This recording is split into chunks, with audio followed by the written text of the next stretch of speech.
ছোট বাচ্চা যাদের একটু ভালো চেহারা বা যাদের দেখতে ভালো দেখায় তাদেরকে মানুষের চোখের কুনজর দেয়, এর থেকে বাঁচার জন্য আমরা কপালে কালো ফোঁটা দিই। এটা জায়েজ আছে কিনা, যদি জায়েজ না থাকে তাহলে এর থেকে বাঁচার উপায় কি?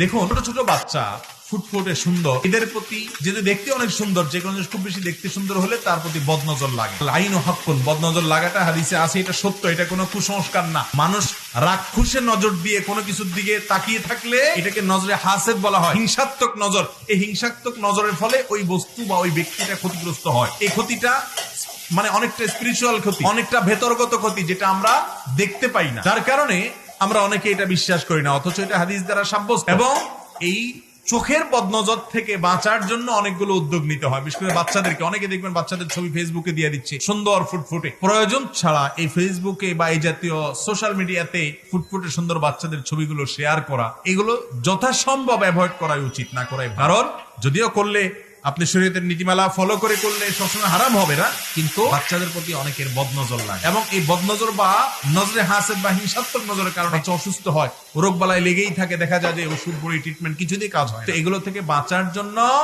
আমল আছে। কি আমল? কারোর বদনজর লাগছে যদি আপনি জানেন, তাহলে ওই ব্যক্তি উযু করা পানি বা হাত মুখ ধোয়া পানি বা অন্তত শরীরের কোনো অংশ, অন্তত আঙ্গুল চুবানো পানি, এটা ওই বাচ্চার গোসলের পানির সাথে মিশিয়ে তার গায়ে দিয়ে দিবেন। হাদিসে আসছে হাসাদের যে ক্ষতি হয়েছে বা বদনজরের যে ক্ষতি, ওই ক্ষতি থেকে আল্লাহ তাআলা তাকে হেফাজত করে। এটা হাদিস দ্বারা প্রমাণিত।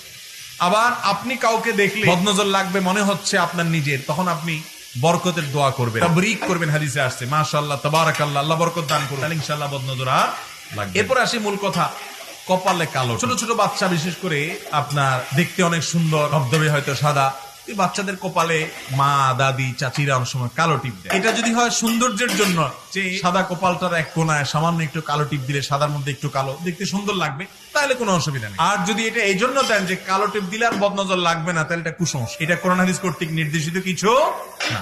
শুধু কপালের কালো টিপ না, অনেকে দেখবেন যে ধান খেতে বা ভালো ফসল হয় যে খেতে, যাতে করে মানুষের বদনজর না লাগে, এই জন্য দেখবেন যে একটা ওই যে হাড়ি আপনার মাটির হাড়ির পেছনে তলাতে কালি মাখায় দিয়ে যে তাকাইলো।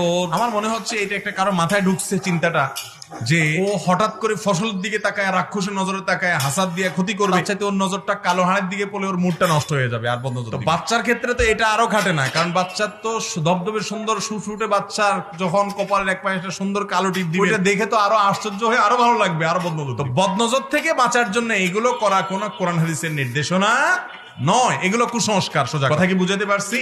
অতএব এই কালো হাড়ি আপনার ক্ষেতকে বদনজর থেকে বাঁচাতে পারবে, আর কপালে কালো টিপও সেটা করতে হবে না। হ্যাঁ, যেটা বলছিলাম সৌন্দর্যের জন্য কালো টিপ আপনি দিতে পারেন, এছাড়া অন্য কোনো উদ্দেশ্যে দিলে সেটি জায়েজ হবে না।